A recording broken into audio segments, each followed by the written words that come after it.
Bonjour et bienvenue sur ma chaîne. Donc aujourd'hui je vais vous parler de mon expérience concernant l'affûtage. Donc je vais vous parler du matériel que j'ai, donc de la Tormek T7 que j'ai depuis quelques années maintenant. Je viens de changer la pierre dessus pour mettre une en diamant. Ça je vais vous montrer ça. Ensuite, je vais vous montrer différents affûtages sur les différents outils que je possède. C'est ma façon de faire, c'est ce que j'ai comme expérience personnellement. Bien sûr, ça n'engage que moi. Il existe d'autres types de matériel pour affûter. Je sais que le Tormek, c'est quand même un certain investissement, puisqu'il y a tous les accessoires qui peuvent aller avec, mais qui coûtent un petit peu d'argent quand même. Mais je respecte ceux qui aussi ont des copies ou qui ont aménagé des outils Tormek sur d'autres machines. Chacun fait suivant ses besoins, ça se respecte tout à fait. Maintenant, bon, Tormek c'est cher, mais c'est un bon investissement parce qu'on a un affûtage de qualité, très précis et agréable à faire. Voilà. Maintenant, ma première pierre, je l'ai un peu abîmée avec le manque d'expérience. Au départ j'ai usé ma pierre, chose que je fais moins maintenant, et c'est la raison pour laquelle j'ai investi dans un disque diamant qui est un peu plus cher mais qui j'espère va me donner entière satisfaction. Donc je vais vous montrer déjà le matériel. Alors bien sûr je n'ai rien inventé, je me sers du guide d'affûtage à eau fourni avec la machine. Ensuite il y a le principe pour utiliser chaque accessoire. Donc là, on va affûter différentes gouges. Donc un racloir, une plane, un bedane, un troncoir, une gouge à dégrossir, une gouge à profiler. Ensuite, des accessoires, des pastilles notamment. Là, il y a la pâte d'affilage que j'applique après avoir passé de l'huile de machine à coudre sur mes disques en cuir. Là ici on a le produit qui se met dans l'eau à 10% pour 250 ml de façon à empêcher la rouille avec le disque diamant. Là c'était mon ancien disque, donc mon ancienne pierre qui était au départ à 250 et qui est réduit à moins de 190 maintenant. Donc il était temps de la changer. Donc voici la machine Tormek que beaucoup doivent connaître et donc les disques en cuir qu'on va utiliser tout à l'heure, et là le disque diamant.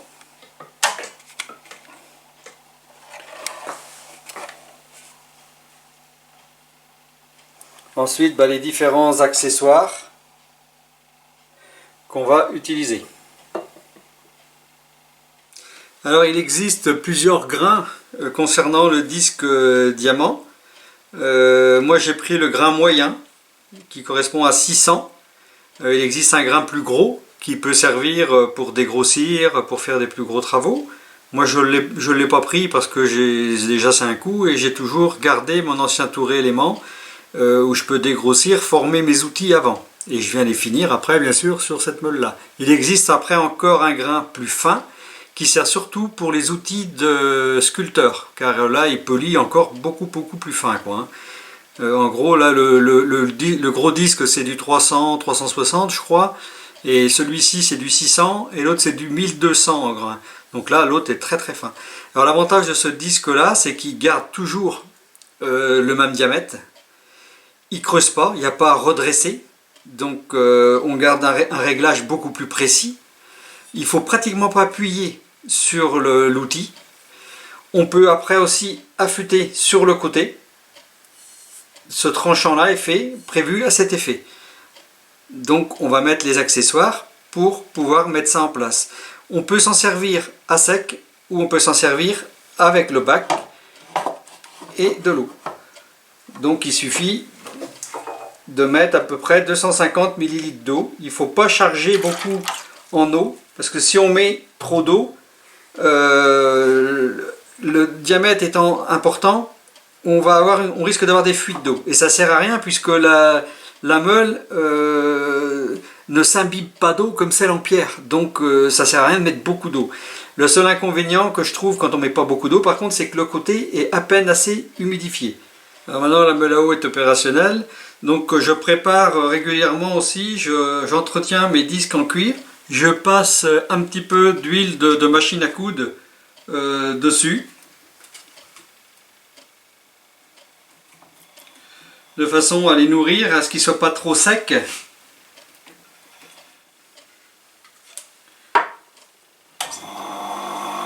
Je passe juste avec le doigt un petit peu pour étendre l'huile sur le disque. Ils sont en relativement bon état. Donc là je mets la pâte d'affilage. Tournage, on n'est pas obligé de constamment démorfiler, hein, mais quand on veut faire une coupe fine, durcir la coupe, ça permet de durcir et d'améliorer quand même le tranchant un petit peu, hein. Donc là je vais mettre un petit peu de pâte sur mon disque.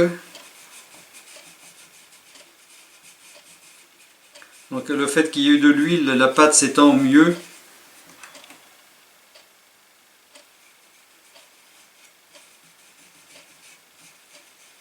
Alors ça sert surtout quand on est en dernière passe.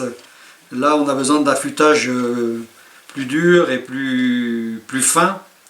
Mais quand on est sur des pièces qu'on est en train de dégrossir, là c'est pas la peine de démorfiler, de se servir du disque en cuir après ces petits affûtages là, quoi.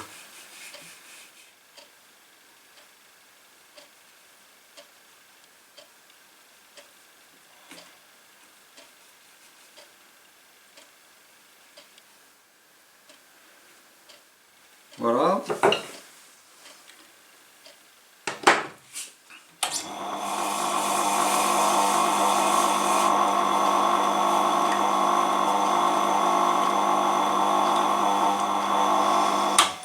Voilà, ma machine est prête.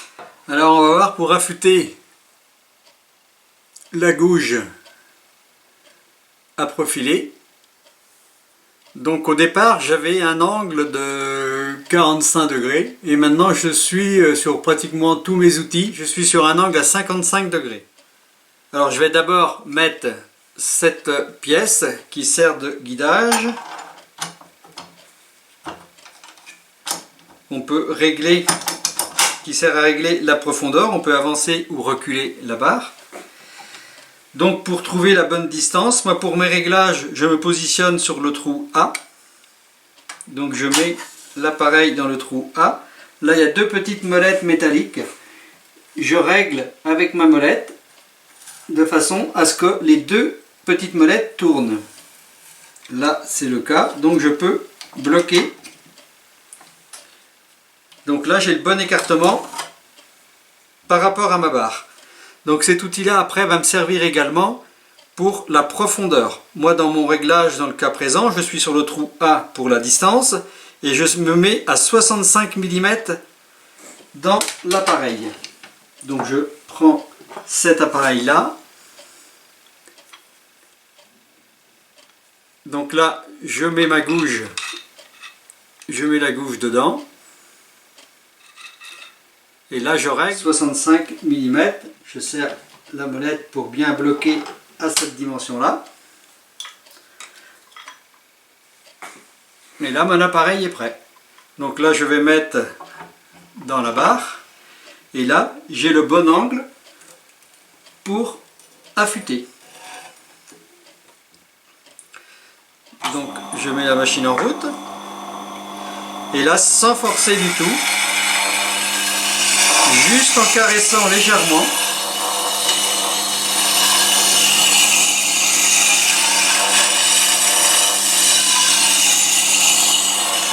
et en se déplaçant bien sûr sur la meule de façon à ne pas user qu'un seul endroit. Et là je fais pratiquement pas de pression, hein.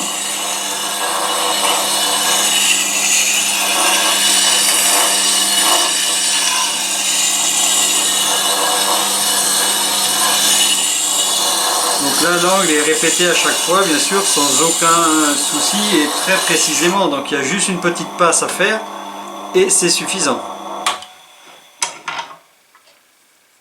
Donc là voilà, j'ai un tranchant parfait, hein.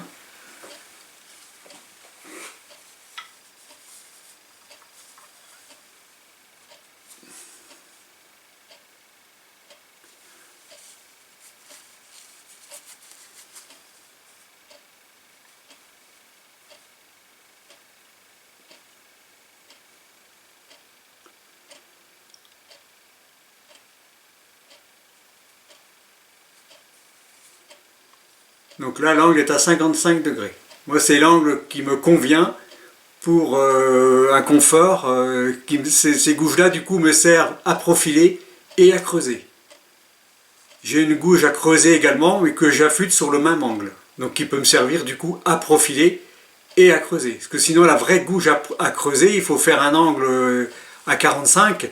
Et là, elle sert vraiment qu'à creuser. Que là, ces gouges-là me servent aux deux. Ça, c'est un choix personnel. Et maintenant, je vais la passer sur le disque en cuir. Alors, je pourrais retourner cette barre, reprendre le même système pour trouver l'angle, et avoir l'angle pour pouvoir la passer sur le disque de la même façon. Moi, personnellement, je vous dis ma pratique comme je fais. Donc, je le fais à main levée. Après, pour le calcul, pour trouver les angles, il existe chez Tormer des étiquettes qu'on peut coller ici, de façon à mémoriser les types de réglages qu'on utilise. Comme ça, chaque outil peut avoir un réglage différent. Moi, je le fais de mémoire, et bon, après, c'est vrai que c'est réalisable aussi avec des étiquettes. Certains marquent aussi avec un feutre sur le champ pour être sûr de l'endroit où la meule passe. Mais avec la précision de ce réglage, bon, je me donne pas ce mal-là. Bon, quoique c'est rapide à faire, mais là, vous voyez, j'ai un angle, j'ai affûté parfaitement dessus. On répète précisément l'angle, donc le feutre n'est pas indispensable. Et je passe vraiment un petit coup léger à chaque fois. Je garde un affûtage parfait, quoi. Donc là, ça peut couper comme ça, même sans être démorphilé. Là, je sens léger morphile, mais c'est très léger, hein. Donc là, je vais la passer pour vous montrer. Quand je vais faire des coupes très fines, donc je la fais à main levée, je la passe sur le disque en cuir.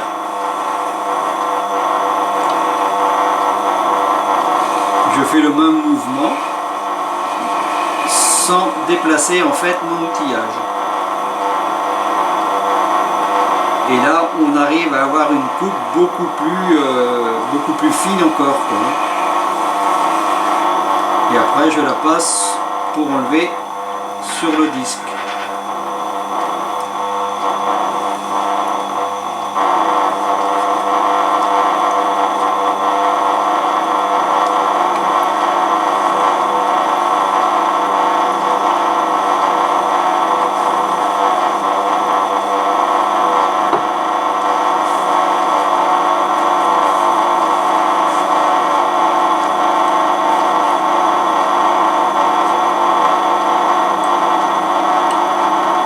Voilà, là j'ai un tranchant parfait.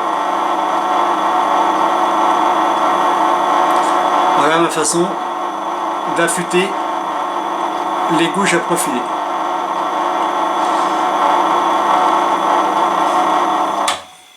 Alors maintenant on va affûter la gouge à dégrossir.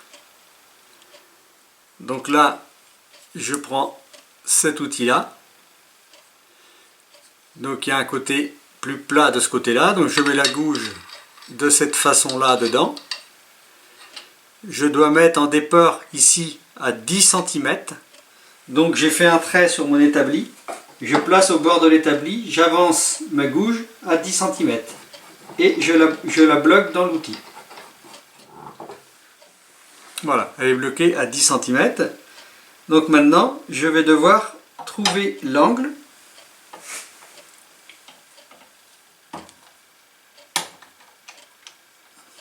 Donc je vais pouvoir bouger ici avec ma molette pour trouver l'angle à 45 degrés. Donc je répète en fait l'angle qu'il y a déjà dessus, quoi. Voilà, là l'angle est bon, je vais pouvoir bloquer. Alors là également on peut mettre un petit coup de feutre dessus si on veut être sûr de voir qu'on touche que le tranchant. Bon, moi je suis là, je sais que je suis bien réglé, donc j'ai l'habitude, je ne le fais pas, mais c'est une possibilité. Et là donc l'appareil on le bloque sur la barre, on a la bonne distance, on fait juste pivoter légèrement.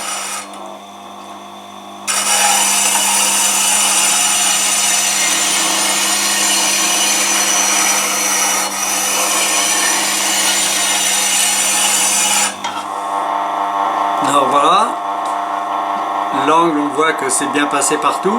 Donc ce côté-là, mon angle est bien. Là, il est un petit peu moins bien.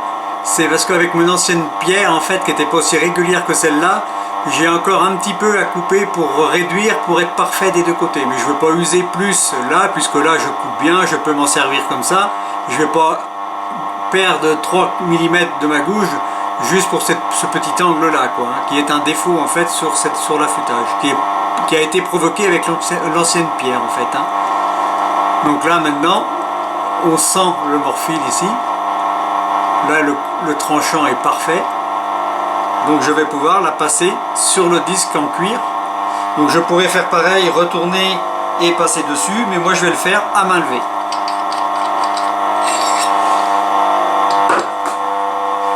Moi je passe un petit coup de chiffon pour enlever l'eau éventuelle, hein, qui peut rester. Et là je passe juste un petit peu dessus.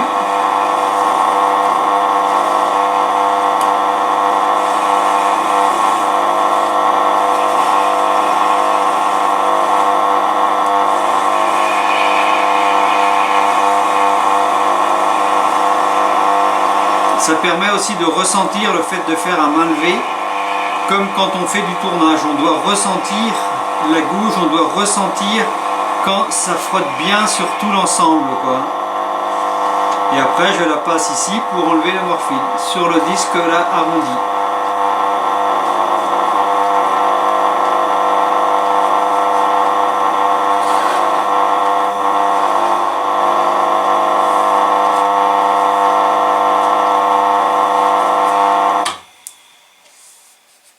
Un petit coup de chiffon.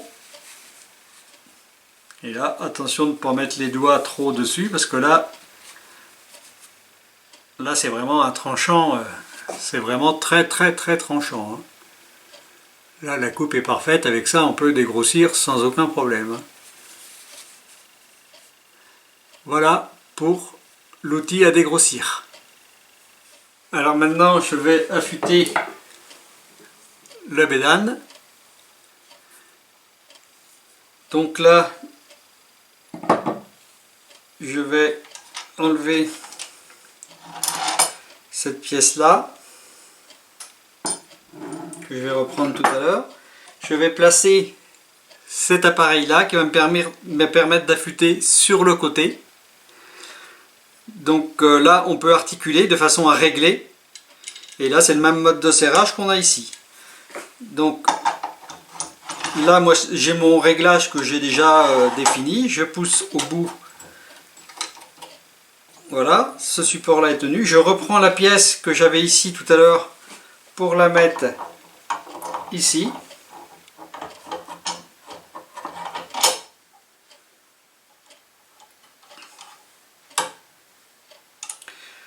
Donc je peux régler l'écartement. Là, je laisse celui-là. C'est pas important, je règle différemment ensuite. Je reprends la même pièce qui m'a servi tout à l'heure pour la gouge à dégrossir. Donc ça, c'est la face avant, parce que de l'autre côté, on voit qu'il y a un petit biais là. Il faut faire attention de bien mettre cette face-là sur l'avant. Je place le bedane dedans. Je règle sommairement. Et là, je vais venir me placer sur le côté de façon à avoir le plat ici parfaitement sur ma gouge. Donc vous voyez d'ici, je place bien à plat. Quand je vois que je suis parfaitement à plat dessus, là je suis à plat également sur ma tige ici et à plat ici. Donc là, quand j'ai l'angle parfait, je bloque. Voilà. Donc là, je suis sûr d'avoir un angle parfait et je vais affûter mon bedane parfaitement plat et je vais pouvoir circuler sur le côté. Voilà, donc maintenant je vais pouvoir passer très légèrement sans appuyer.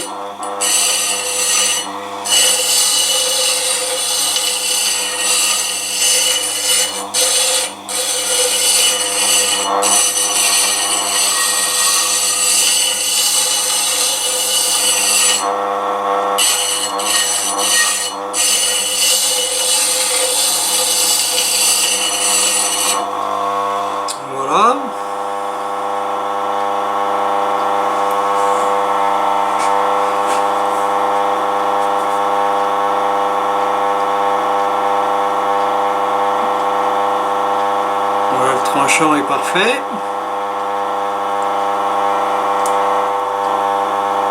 Là ça coupe vraiment très bien. Je vais passer juste un tout petit coup sur le disque en cuir, mais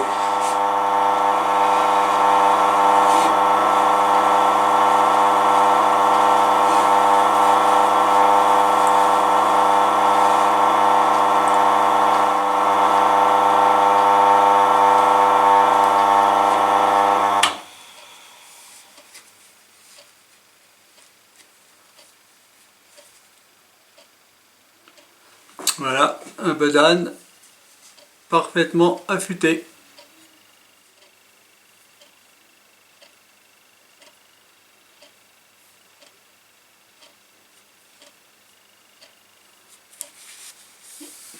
Voilà. Donc je vais maintenant faire celui-là.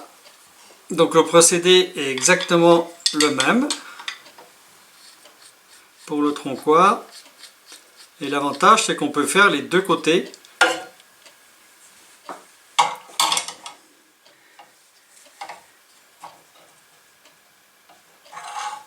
Voilà, dès qu'il est bien à plat dessus, voilà, on bloque.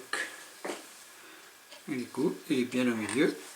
Et l'avantage, c'est que là, je peux faire ce côté-là comme ça. Je retourne l'appareil et je suis à la bonne distance aussi de l'autre côté. Les deux côtés, je suis parfaitement à la distance.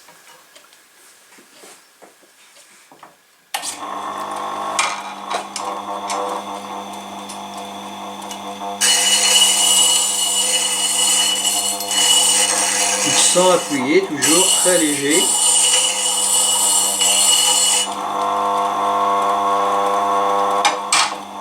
Et je retourne pour faire l'autre côté, très légèrement aussi.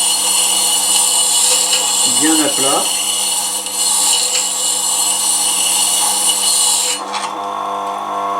Voilà, bon, juste une toute petite passe. En bloquant bien à plat sur le tube. Juste un petit mouvement sans appuyer fort.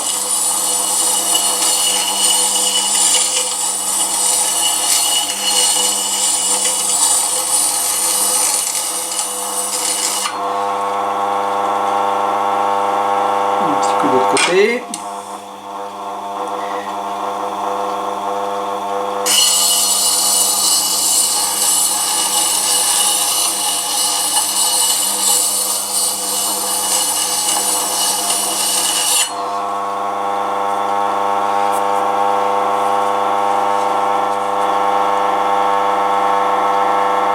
C'est parfait. Je vais enlever la pièce, passer un petit coup sur pour enlever le... Ah, c'était celui-là.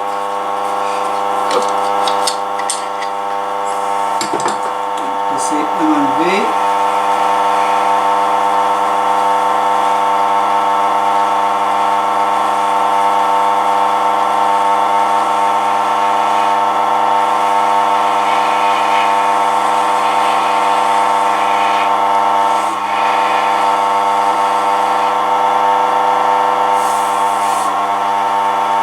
Il faut juste sentir quand on est bien à plat dessus.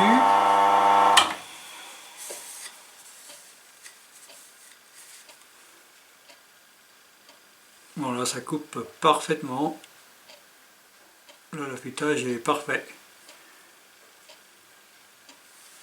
Non, on va affûter la plane, donc je vais enlever la pièce qui est là.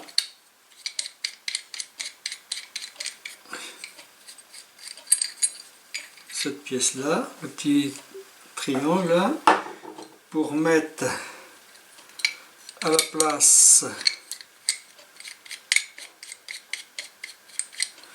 cette pièce là.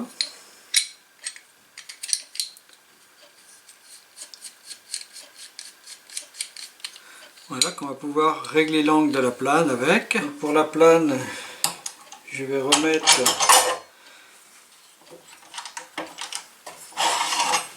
de ce côté-là pour pouvoir retrouver mes angles. Alors là, je vais me mettre sur le trou B. Ici, donc le trou B.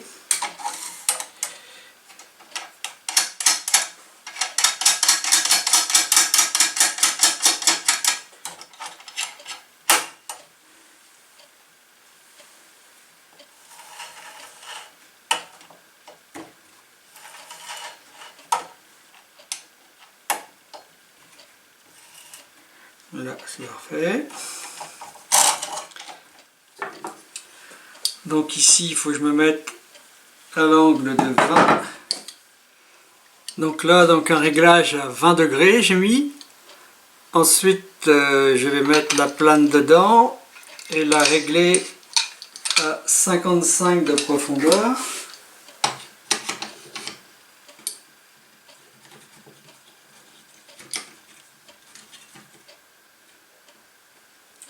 Voilà, donc là, normalement, ça doit tomber. Voilà, pile dessus. Et pile dessus. Donc là, je règle au trou B. Je règle à 55 de profondeur et à 20 d'angle. Donc après, quand j'ai ce réglage-là, bah, je peux repasser facilement dessus sans avoir de soucis, quoi. Le réglage est très facile à retrouver, quoi. Et là, bien sûr, on va la promener sans appuyer sur toute la largeur de la meule. D'un côté et ensuite de l'autre.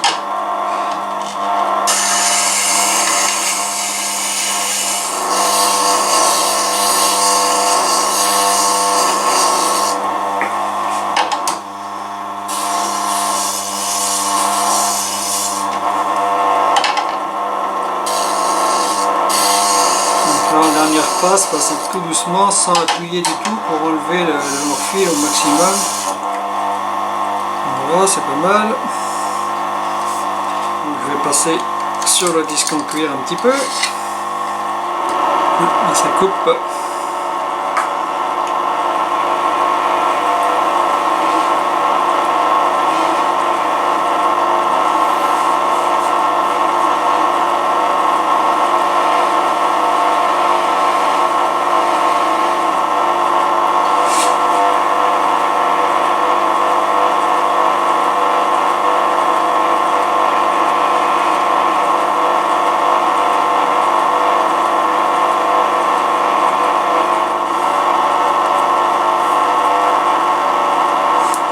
Ah, ça coupe pas. Ouais, là c'est très coupant. Donc la plane est affûtée. Alors maintenant on va passer au racloir. Donc là je vais mettre le plateau ici. Et donc là avec le racloir je vais régler pour trouver l'angle.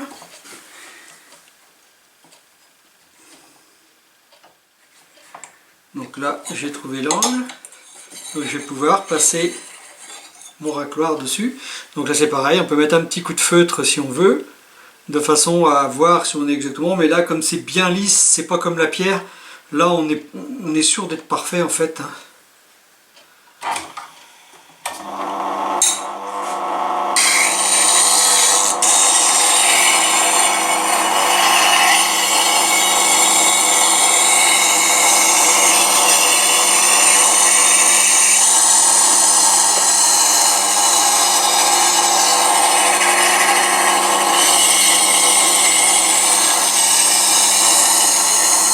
Donc là je vois bien le fil se relever sur le beurre.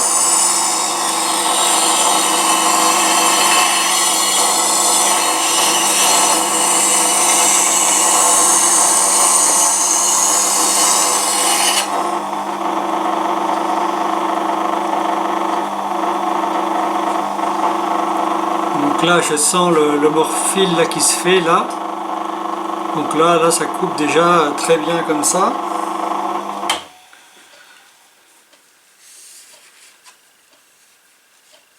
Donc là je sens au chiffon que ça accroche là sur le beurre, donc c'est ça qui va couper en fait quand on va mettre l'outil, le bois va accrocher là dans le morphile qui dépasse. Et donc pour augmenter ce morphile, ce qu'on peut faire aussi c'est avec cet outil là, on met à plat dessus comme ça, on touche le petit argot ici, on coince avec l'argot d'ici et on vient forcer d'un seul coup en tournant, comme ça. Voilà, et là on augmente là nettement le morphile. Donc je vais le faire un coup de ce côté là aussi.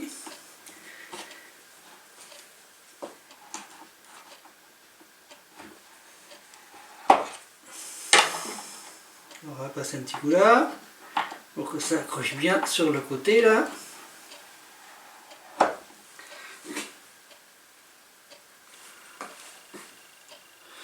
Voilà, je ne sais pas si on voit le morphile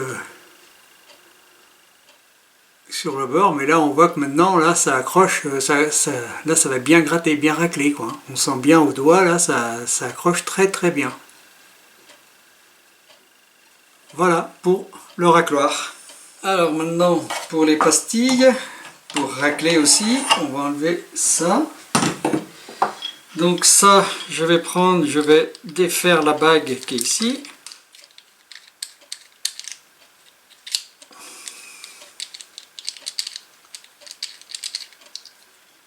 Voilà, pour sortir ce morceau-là. À la place, je vais mettre celui-ci, que je vais bloquer avec la petite molette au bout.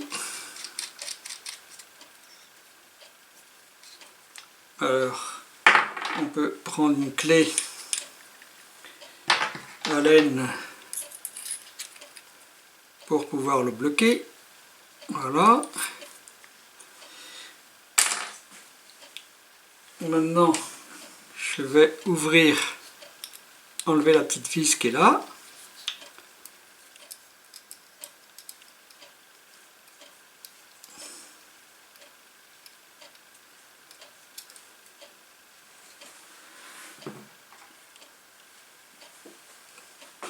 Alors, placer la pastille dessus, remettre la petite vis,